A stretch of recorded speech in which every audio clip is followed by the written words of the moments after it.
Good morning, ladies and gentlemen. I would like to thank Phil Mays for giving me this opportunity to come and share our experiences in commodity collateral financing in India, and also to learn from this August gathering in this very important seminar and workshop.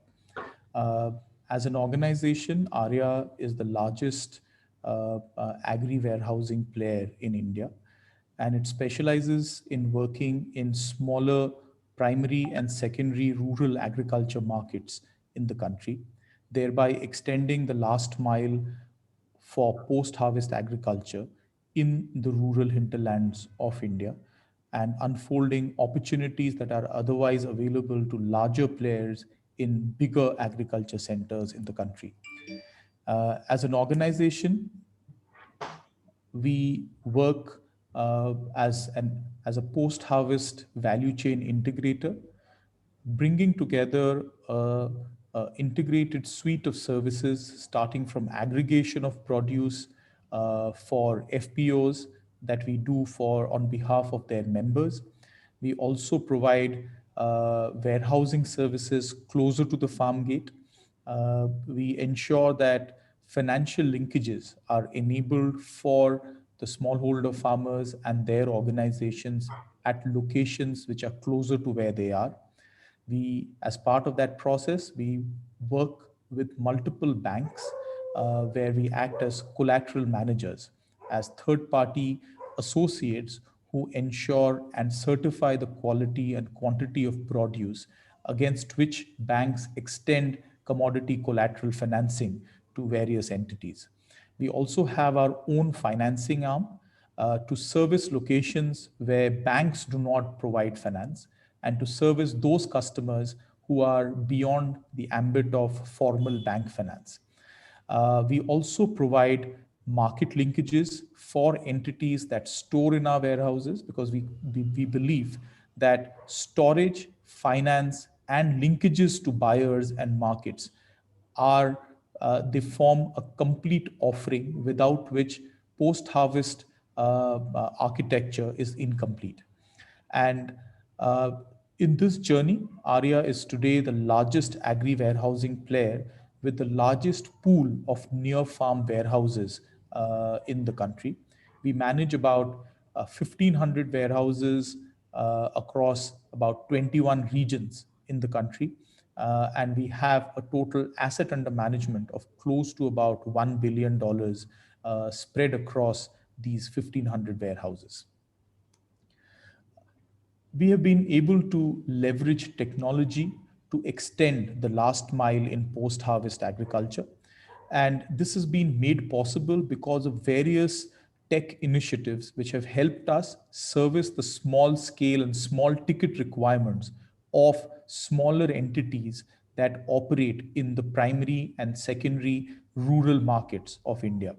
We use flexible hermetic storage solutions which require negligible capex to address the shortage of warehousing near the farm gate. We have an end to end agri warehousing and post harvest services platform, which enables users to identify warehouses closer to where they are. It describes each and every warehouse with respect to the physical parameters and the various facilities that are available in a particular warehouse. It also bundles services of finance, insurance, logistics, and market linkages on one digital platform. Today, we are the only digital warehousing platform in the country. We have about 3,000 warehouses with a total capacity of close to about 7 million tons that is listed on our platform. We use artificial intelligence to assess the quality of the produce. As I said, when you service smaller customers in smaller locations with much smaller lot sizes and ticket sizes, we need to be efficient and cannot be working only on a physical infrastructure. So we use artificial intelligence to assess the quality of the produce against which we issue warehouse receipts and also enable finance. We operate an assisted fintech platform, which is completely automated, where commodity collateralized loans are sanctioned in less than 5 minutes to customers on the basis of an automated credit decisioning engine, which is inbuilt into the fintech platform. And with a good combination of agri-tech and fintech models, we have been able to scale up quite drastically to become the largest agri warehousing player in the country today. I would be talking about commodity collateral financing as a tool for irreversible smallholder prosperity.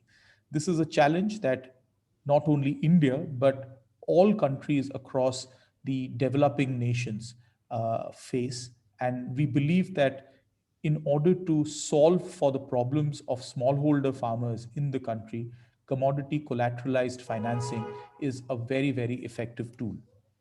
If you were to look at any traditional commodity value chain, we find that closer to the harvest, the prices are the lowest and there is a glut in the market.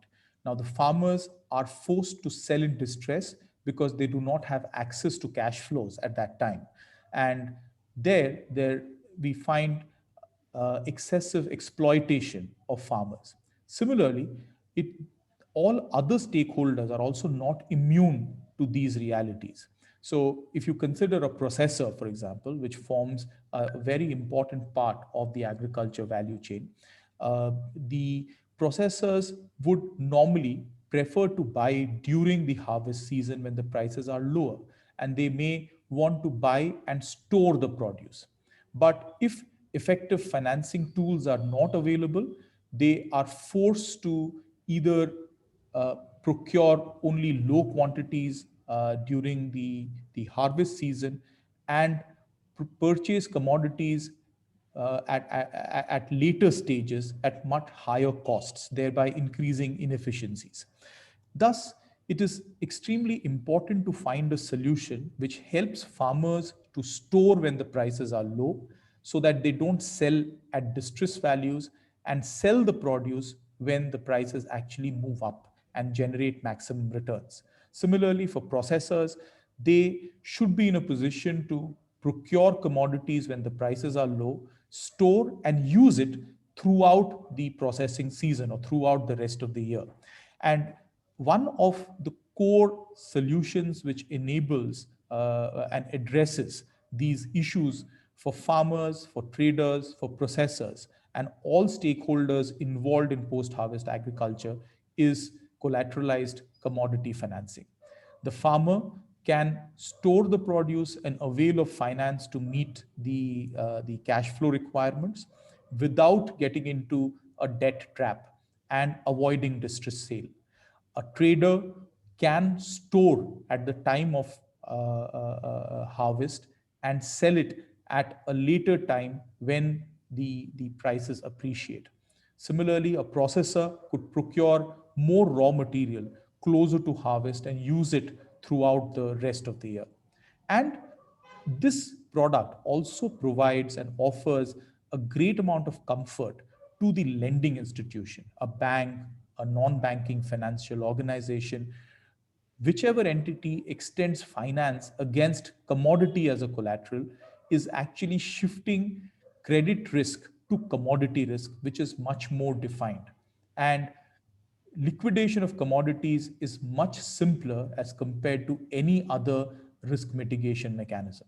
And it is from this background that we say that collateralized commodity financing is a very, very effective tool.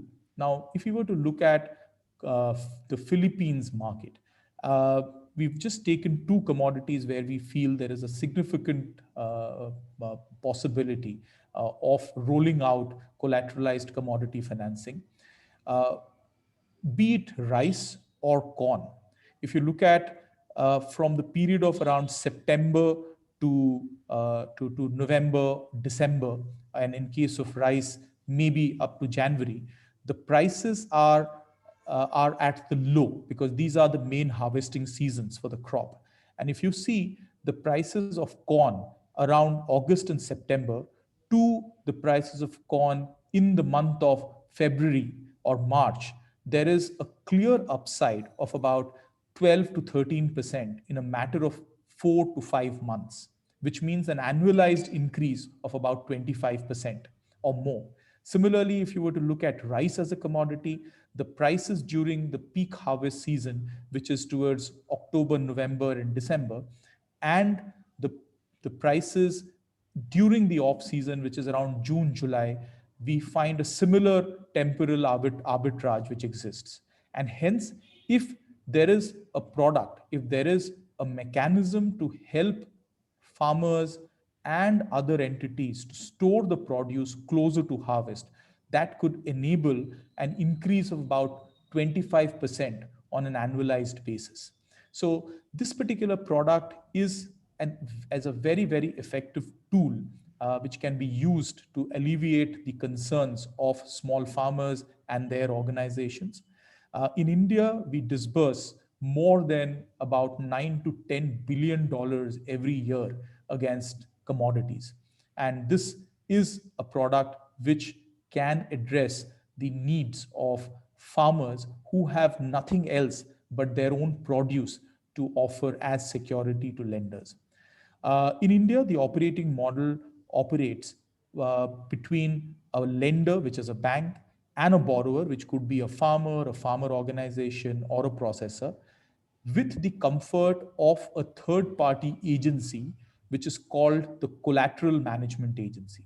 Now, this agency is a third party agency that certifies the quality and quantity of produce which is offered as collateral to the bank, and takes the produce in its own custody so that the bank has the required assurance to extend loans to borrowers.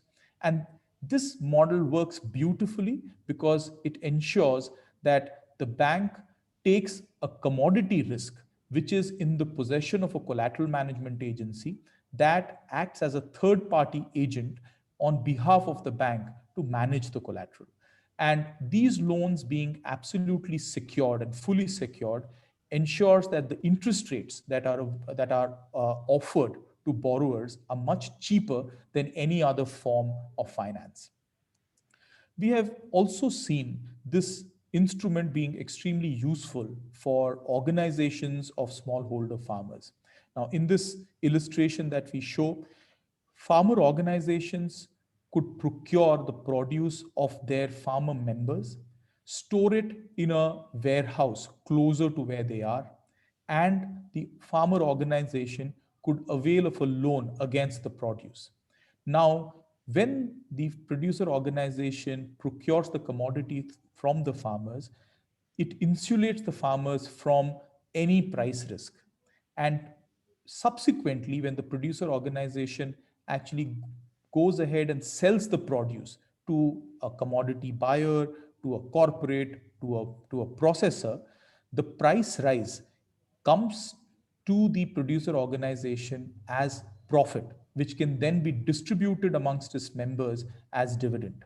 And this is a very, very effective mechanism to manage the risks for smallholder farmers while ensuring that their cash flows are maintained and the upside on the commodity value is available to them on a real time basis.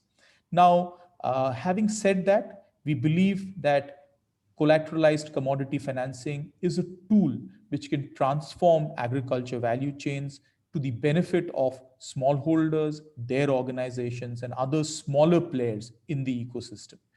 The product ensures that there is development of a robust storage infrastructure in the ecosystem. It ensures that the post-harvest losses, which I'm told currently in Philippines is in excess of about 15%, is controlled to a very large extent.